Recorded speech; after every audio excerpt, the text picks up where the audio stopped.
श्रीमान वेंकेश्वर जी, भवानी जी, भारतीय जनता पार्टी के सभी सम्मानित जनप्रतिनिधि, पदाधिकारी और आज इस भव्य समारोह में पधारी स्नेही बहनों को, सम्मानित भाइयों को मैं मंच से प्रणाम करती हूँ। आप सबका वंदन एवं अभिनंदन करती हूँ।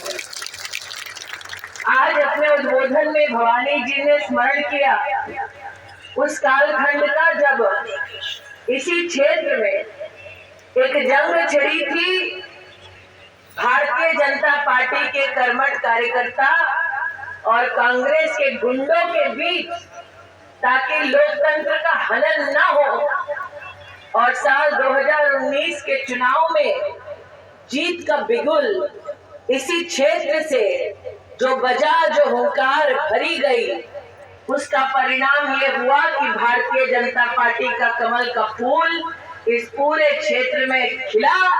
भारत की राजनीति में भारतीय जनता पार्टी के समर्थकों ने, क्षेत्र के नागरिकों ने एक इतिहास रचा और कांग्रेस के राष्ट्रीय अध्यक्ष को इस क्षेत्र से हराकर भारत की राजनीतिक इतिहास में सुनहरे अक्षरों में अपना नाम दर्ज किया।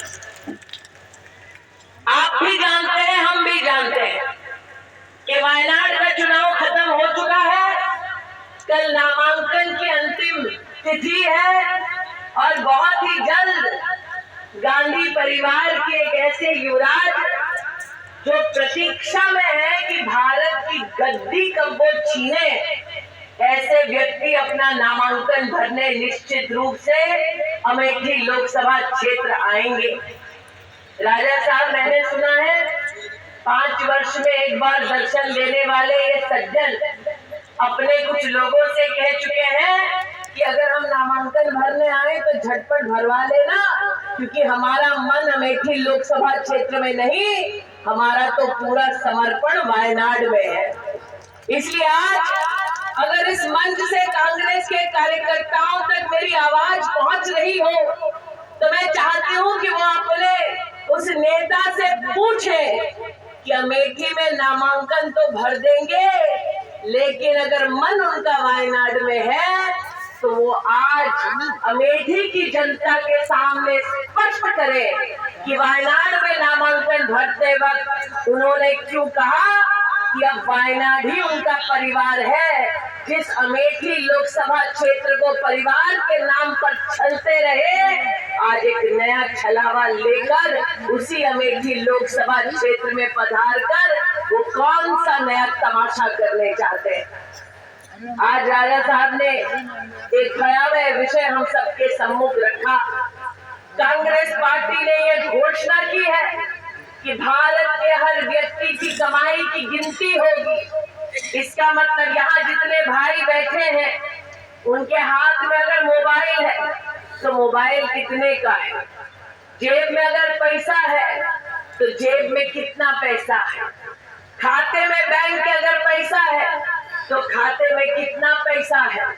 महिला अगर हाथ में कंगन पहनी है, नाक में नथ पहनी है, पाजेब पहनी है, पिछिया पहनी है, घर में कितना गोरू है, 2 पहिए का वाहन है, 4 पहिए का वाहन है, घर में कितने कमरे हैं, खेत कितना है, इस सब की गिनती कांग्रेस के नेता करने वाले।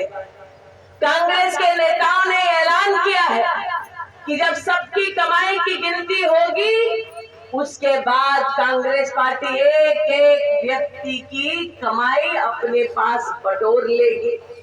फिर कांग्रेस पार्टी ने ये ऐलान किया है कि एक बार कांग्रेस पार्टी सबकी कमाई बटोर लेगी, उसके बाद जिसको जी चाहे कांग्रेस पार्टी वो कमाई बांटेगी। राजा साहब, सिलोरी विधानसभा की जनता इस बात की साक्षी है। आज तक कांग्रेस पार्टी ने इस पूरे क्षेत्र में गरीब को अठन्नी तक नहीं दी और लोगों का रुपये का सपना पूरे देश में दिखाते हैं। यहाँ महिलाएं बैठी, हम जानती हैं कि घर में जब बेटी जन्म लेती है तो बेटी के ब्याह के लिए हम बर्तन जोड़ते हैं, बेटी के ब्याह के लिए गहना जोड़ते हैं, कहते हैं जो माँ से मिला वो बेटी को देंगे। बेटा जन्म लेता है तब माँ ये कहती है जो सास से मिला वो बहू को देंगे, लेकिन कांग्रेस पार्टी ने ये तय कर लिया है जो बेटी बहू माताएं बहनें एक एक गहना जोड़ी है वो भी पूरा का पूरा कांग्रेस पार्टी पहले ले लेगी, उसके बाद अपने समर्थकों के बीच में बांटेगी। मंगेश्वर जी ने सही कहा।